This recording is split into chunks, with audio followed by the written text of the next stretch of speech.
The joy of the Lord is my strength. Here, vanaand het ek so dankbare hart. Ek dink as elkeen van ons moet gaan kyk, Here, na dit wat U vir ons gee, Here, dit wat U vir ons doen, Here, en U betrokkenheid in elkeen van ons se lewe, Here, kan ons net sê, You deserve the glory. Here, elke woord wat uit my mond uitkom, Here, You deserve the glory. Here, as dit goed gaan met my vrou en my kinders, Here, You deserve the glory. Here, as dit goed gaan in my besigheid of by my werk, Here, You deserve the glory. Want die woord sê, that You let all things work together for those who love You, Lord. Here, hoe kosbaar is dit nie? Dat ons as Christene 'n God het waarna ons kan vashou, Here. 'n God in wie ons kan vertrou. 'n God wat my nooit alleen sal laat nie, my nooit in die steek sal laat nie, altyd sal opdaag as ek U nodig het. En dit maak nie saak waar ek in my lewe is nie. Here, U karakter verander nooit nie.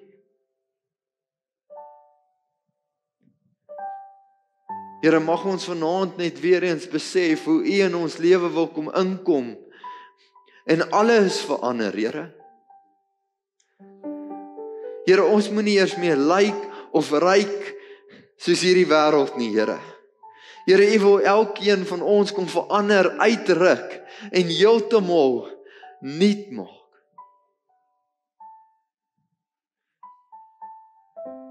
Here, die drome en die planne wat ons gehad het voordat ons gered was, is niks in vergelyking met die drome en die planne wat U vir ons het. Here, mag ons as gemeente vanaand op 'n plek kom waar ek sê, Here, kom vat alles. Kom verander my lewe, Here. Ek het U so nodig. Here, mag die woord wat ons vanaand hoor nie op dowe ore val nie. Mag ons dit in ons hart bære, Here. Mag ons ander gaan bemoedig met die woord, Here. Mag U ons kom stig met die woord wat vanaand uitgaan. Dankie, Here, dat U in hierdie plek is.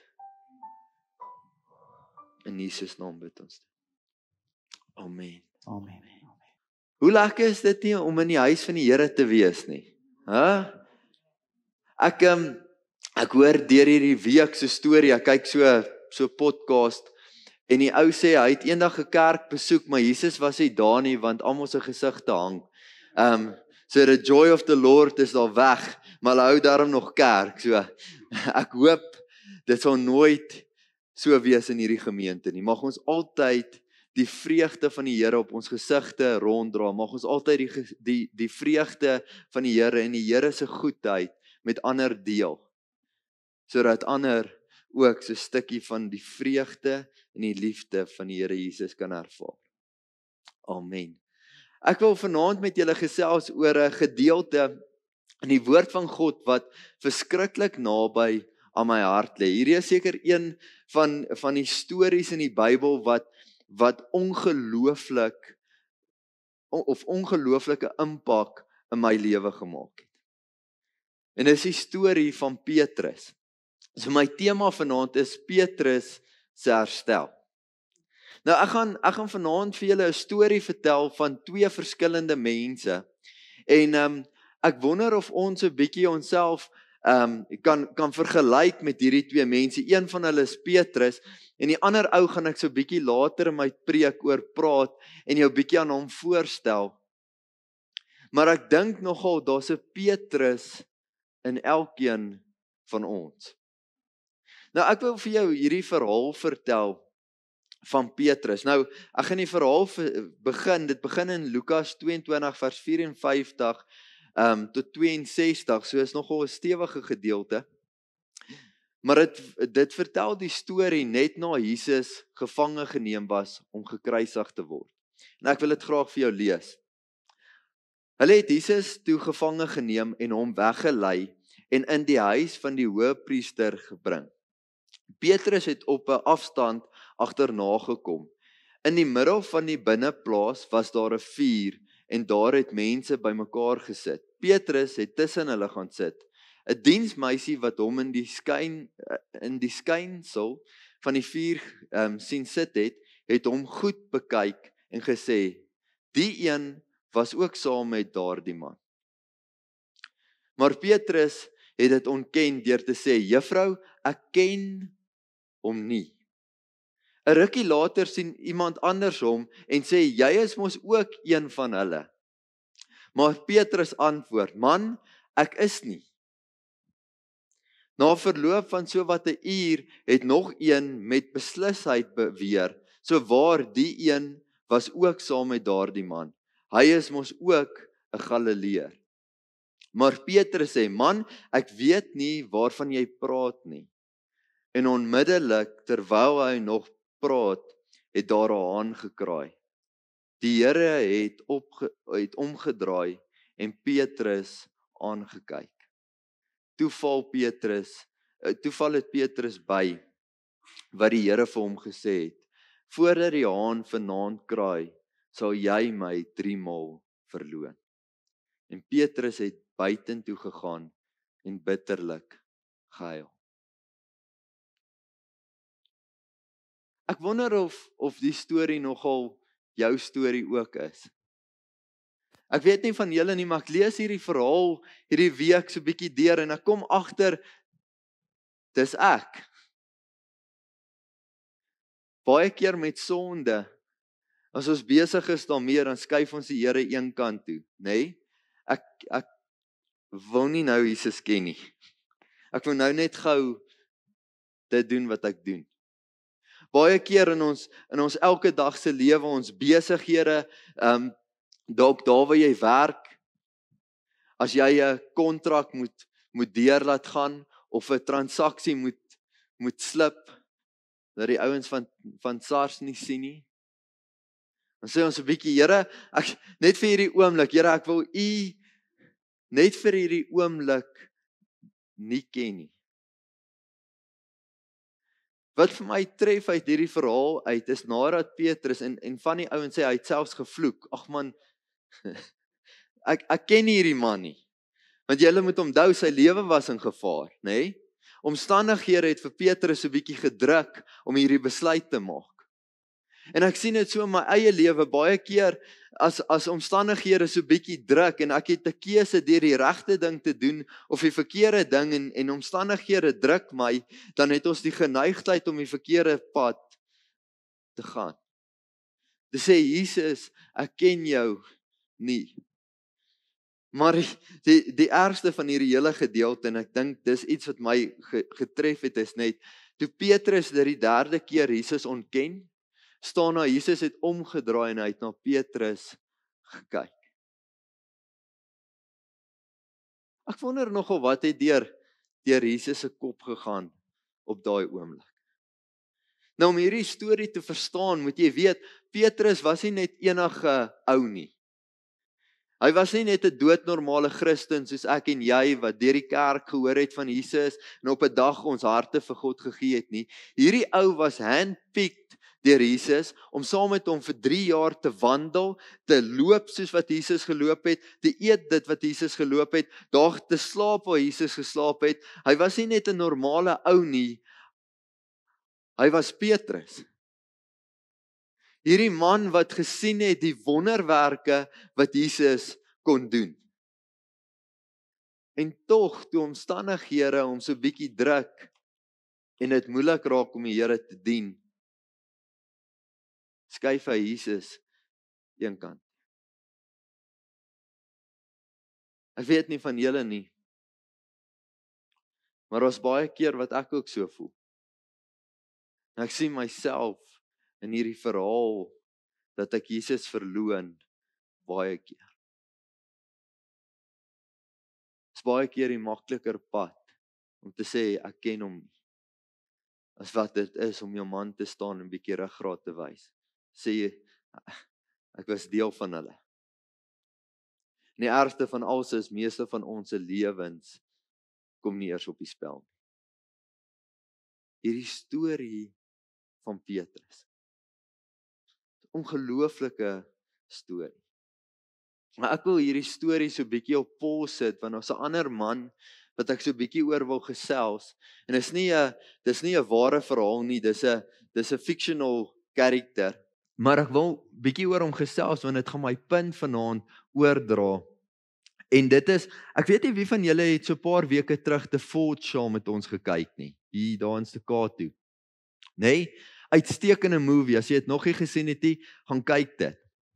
Nou, ek wil dit nie spoil vir julle wat dit nog nie gesien het nie, maar The Forge gaan oor hierdie verskriklike ryk besigheidsman, wat 'n jong seun onder sy vlerk invat, en hom so 'n bietjie mentor en leer.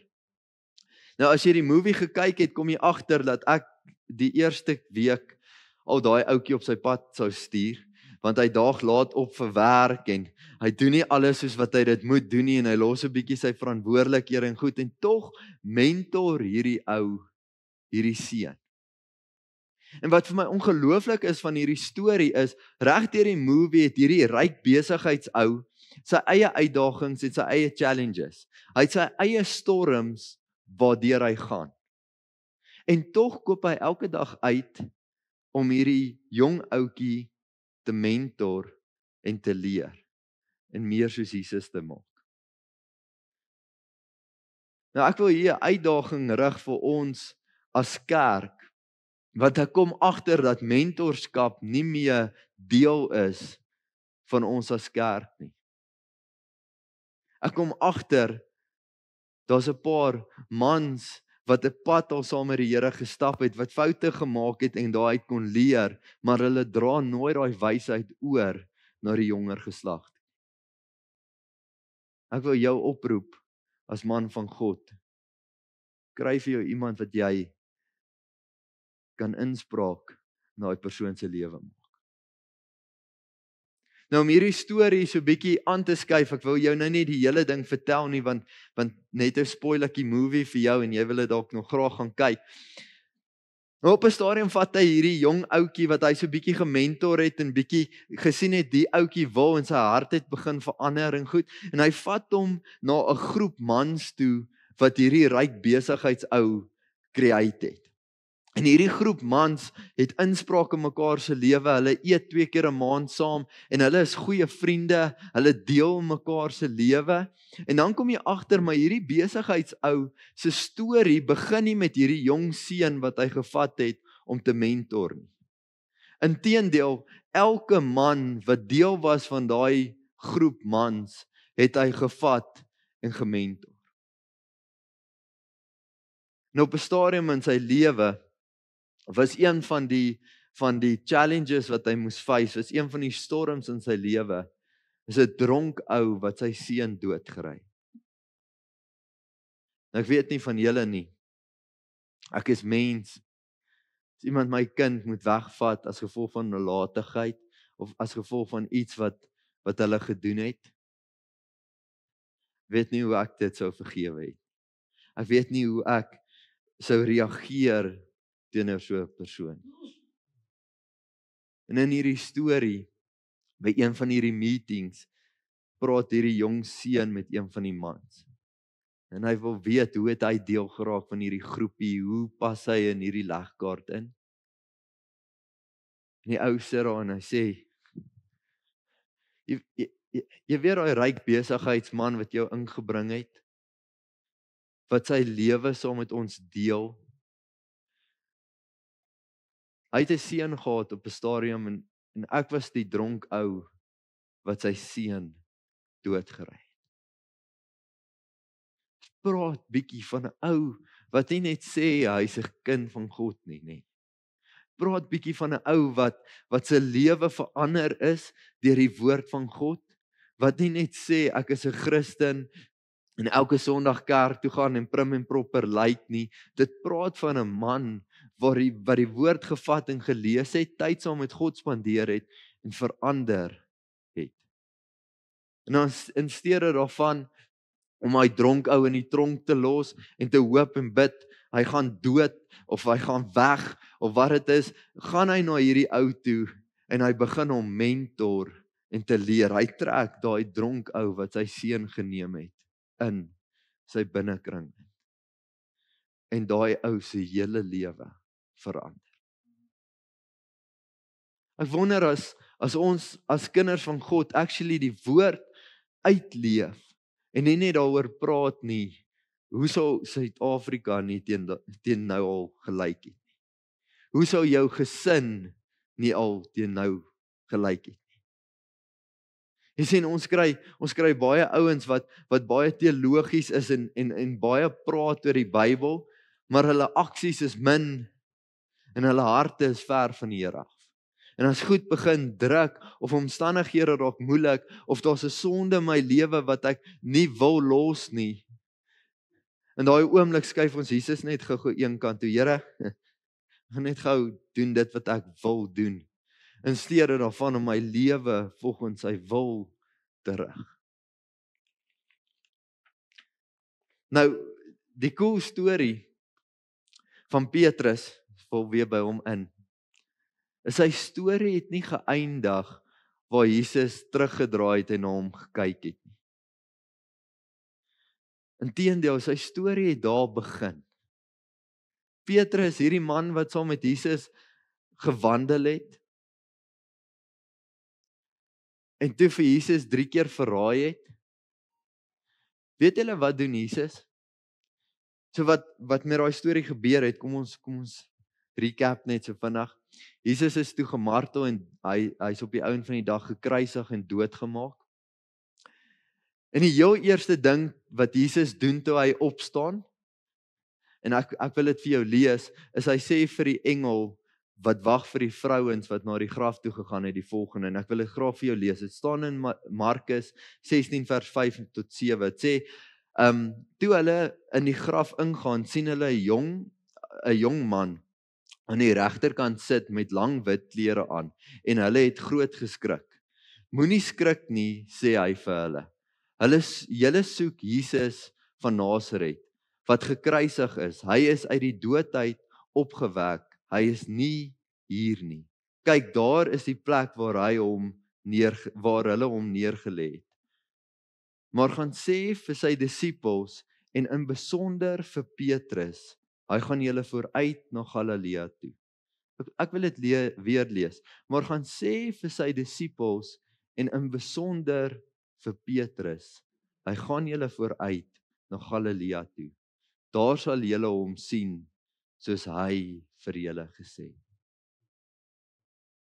Ek wonder nogal, as iemand my paar keer met 'n sweep geslat het, en my gemartel het, 'n doringkroon op my kop gesit het, en almal het my verraai, selfs die ou Petrus, wat voor die tyd gesê het, Here, al verlaat almal u, ek sal u nooit verlaat nie. Verraai my en hy los my alleen. Ek wonder nogal of die eerste gedagte nadat ek opgestaan het uit die dood uit sou wees, wat van Petrus? En tog is dit Jesus se heel eerste aksie. Terwyl hy opgewek is uit die dood uit, is sy heel eerste aksie, gaan sê vir my disippels, maar in besonder vir Petrus. En is dit nie wat God ook met ons doen as kinders van God nie? Is dit nie wat God ook met ons doen nie? Baie keer as ons gesondig het, of ons het iets gedoen wat nie in lyn is met God se wil nie, los Jesus ons nie. Maar hy roep na ons. Die woord sê hy staan by die deur en hy klop. En as ons vir hom oopmaak, sal hy saam met ons ingaan en 'n feesmaal geniet. Hierdie storie is 'n ongelooflike storie van hoe Jesus net compassion het vir Petrus. Wat vir my cool is, en dis die laaste gedeelte van hierdie verhaal, is Jesus los Petrus nie net daar nie. Nou sy disippels glo nie hy het opgestaan nie en hulle gaan eintlik terug na die werke toe wat hulle altyd gehad het. En hulle is weer besig om vis te vang en daar's 'n man op die strand na 'n lang aand se visvang wat hulle niks gevang het nie. Skree hy vir hulle, gooi julle nette aan die ander kant uit. En die nette word weer vol sodat die nette skeur. Dit het 2 keer gebeur, net so by the way.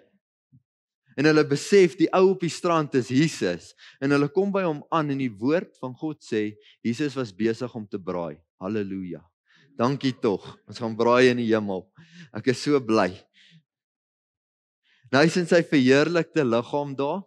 En op 'n stadium nadat hulle geëet het, gebeur die volgende. Ek wil dit vir jou lees. Dit staan Johannes 21 vers 15 tot 17. Dit sê, toe hulle klaar geëet het, vra Jesus vir Simon Petrus: Simon, seun van Johannes, het jy my baie lief, meer as hulle hier?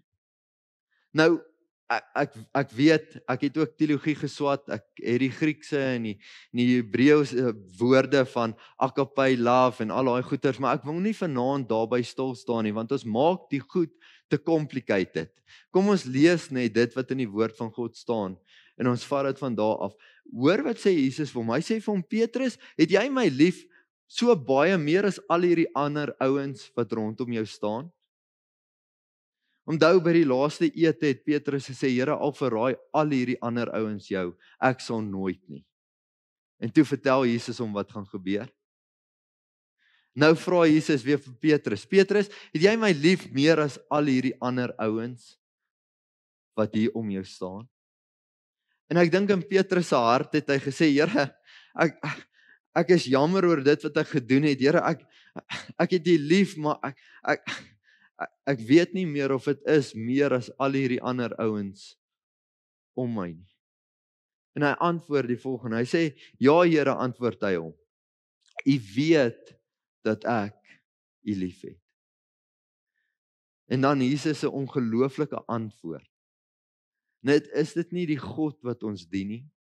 Hy weet Petrus het gefouteer en ek dink Petrus het op daai stadium gevoel sy hele die drome en planne en goeders wat Jesus vir hom gehad het, dit wat God in sy lewe wou sit, is nou alles verby. Hy het Jesus verloor. Dis nou klaar. En dan kom Jesus met hierdie antwoord en hy establish net weer Petrus se bediening. Hy establish net weer die drome en planne wat hy vir Petrus het en hy sê die volgende.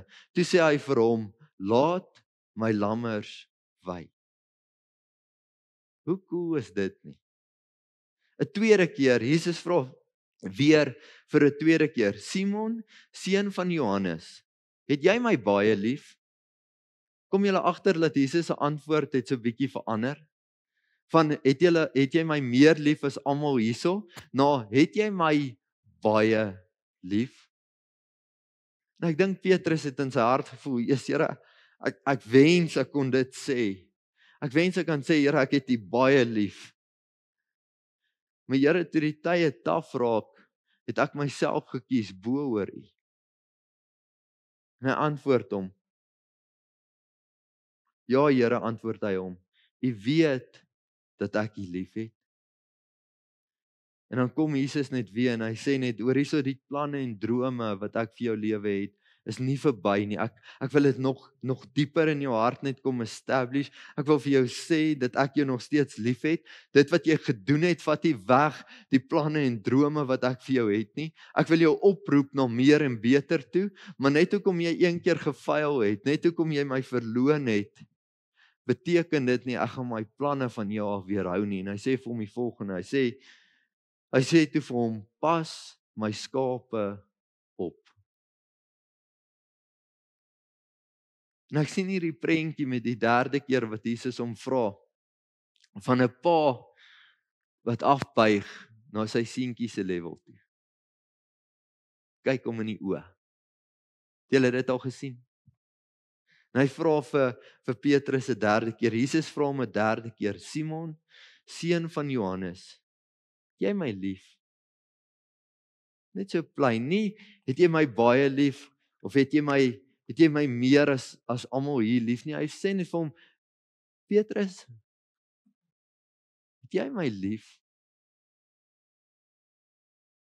En dan staan daar geskryf, Petrus het bedroefd geword, omdat Jesus hom 'n derde keer gevra het. Het jy my lief? En hy het geantwoord, Here, U weet alles. U weet dat ek U lief het. Dit is vir my 'n kosbare gedeelte in die woord van God. Waar Jesus, hierdie man wat hom verraai het, 3 keer vra, het jy my lief? En elke keer dink ek Petrus wou gesê het, Here, meer as almal anders, hy het dit van tevore al gedoen, nê? Maar hy het besef, hy het gefaal. En ek dink so baie as ons sonde gedoen het in ons lewe, dan voel hy, ek het gefaal, Here, ek is nie meer waardig om in die troonkamer te kom nie. En dit is asof Jesus net weer wil kom sê, dit wat ek vir jou aan die kruis gedoen het, het jou kom skoon was. Jy is waardig met die planne en die drome wat ek vir jou het. En dan sê hy sê toe vir hom, laat my skape wy. Hierdie God wat ons liefhet en dien, is nie 'n God wat goed teen ons hou nie. Is 'n God wat ons harte ken en dit beteken nie ons kan bly waar ons is nie. Verstaan my reg, Petrus het gefaal. En ek dink Jesus was teleurgesteld in hom. Hoekom anders sou hy omgedraai het op daai tyd en na Petrus gekyk het? Ek dink Jesus se begeerte vir ons lewe is hierdie hoë standaard van om my altyd te dien, maak nie saak wat omstandighede is nie. Ek dink Jesus het nogal 'n verwagting gehad dat Petrus die mas gaan opkom. Hierdie man wat nou net gesê het, al verloon almal jou, Here, ek sal by U bly. Al het hy geweet wat Petrus gaan doen, het hy hierdie verwagting gehad van Petrus, come on man. Jy kan beter doen. Ek weet, ek het groter planne en drome vir jou lewe. Ek wil hê jy moet uit hierdie ongeloof wat jy in is breek. Sê jy ken my. Maar selfs toe Petrus gefaal het om dit te doen, kom Jesus net terug. En hy kom so 'n bietjie eye level net met Petrus. Petrus, jy my lief. As jy my liefhet, kan ek met dit begin werk. Kan ek met dit begin werk om jou op 'n plek te kry waar jy sê, Here, ek het U baie lief. En dan op 'n plek te bring waar jy sê, Here, ek het U meer lief as almal anders te hier. Die afgelope tyd dink ek nogal baie aan legacy. Nou legacy is dit wat jy eendag agterlaat. Nou dis great, ek dink meeste van ons as ons dink aan legacy, dan dink ons aan huise en geld en karre en al daai lekker dinge om agter te laat vir ons kinders. Maar kom agter dat legacy, ons is besig met legacy elke dag. En as jy my nie glo nie, vra 'n bietjie die mense wat met jou te doen het, of hulle hou daarvan om by jou te wees. Want dit praat van die legacy wat jy agterlaat. As jy 'n ou is wat altyd mislik is, wat altyd kla oor alles en wat altyd negatief is, glo my, jy's 'n pyn om rondom te wees. As jy sien die pastore hardloop vir jou weg, moet jy weet.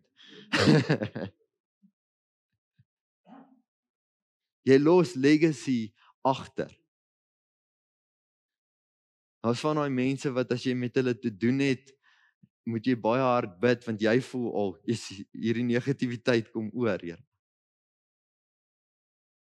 Ek weet nie van jou nie, maar ek wil legacy agterlaat van hierdie ou dien God met sy hele hart en sy hele lewe. As ek klaar met hom gepraat het, is ek positief oor die land, ek's positief oor my gesin, ek's positief dat God nog 'n plan en 'n droom vir my lewe het. As ek klaar gesels het met hierdie persoon, kan ek nie wag vir die volgende keer wat ons weer kan kuier. Hierdie ou bring my nader aan God. Hy stoot my nie van hom af weg. En ek wil jou vanaand vra. As jy 'n bietjie dink oor legacy en wat mense eendag oor jou gaan sê by jou begrafnis. Is jy op 'n plek waar jy God uitdra? Wil jy die Here dien met oorgawe in jou hele hart? Of gaan mense hier kom sit uit kom en courtesy vir die familie, want jy was eintlik maar 'n poep. Net jy kan daai keuse maak. Ek wil vir jou vanaand sê, ons baie van ons wat soos Petrus op 'n plek is waar ons sê, Here, ek het U lief meer as enigiemand anders en maak nie saak wat U doen nie, Here, ek sal U nooit verloon nie, en tog Jesus elke dag verloon. Maar ek hoop ook vanaand sit die mense soos daai ryk besigheidsou wat deur 'n paar storms in hulle lewe geleer het, die enigste anker waarna ek kan vashou is Jesus Christus. En maak nie saak die storm waardeur ek nou gaan nie, dit gaan nie my gemoed verander nie, dit gaan nie verander hoe ek die Here dien en hoe ek die Here liefhet nie, want ek dien en ek het hom lief met my hele hart en my hele lewe. Ek hoop daar's 'n paar van ons wat vanaand op daai plek is. Jy hoef nie ryk te wees of 'n besigheid. Mag ons die Here dien met oorgawe. As jy soos Petrus is, wil ek vir jou vanaand sê, daar's hoop. Jesus gaan jou dalk 3 keer vra, het jy my lief? Net om op eye level met jou te kom. As jy vanaand soos Petrus Jesus gefaal het as gevolg van die sonde of besluite wat jy in jou lewe gemaak het, hou moed, daar's hoop. God gaan jou ontmoet waar jy is, maar jy kan nie bly waar jy is nie. As jy na Petrus se lewe kyk van daai oomblik af, het hy besef, God sit 'n mantel op hom en niemand of niks kan dit wegvat nie, maar hy het nooit weer Jesus verloon nie. 'n Man wat Jesus 3 keer verloon het, want hy was bang om sy lewe te gee. Sê vir hulle, hy, jy kruisig my nie soos die Here gekruisig is nie, ek wil eerder onderste bo gekruisig. Hy het deur dieselfde marteling gegaan, en hy was gekruisig op die ou en van die dag. Wys jou lewe.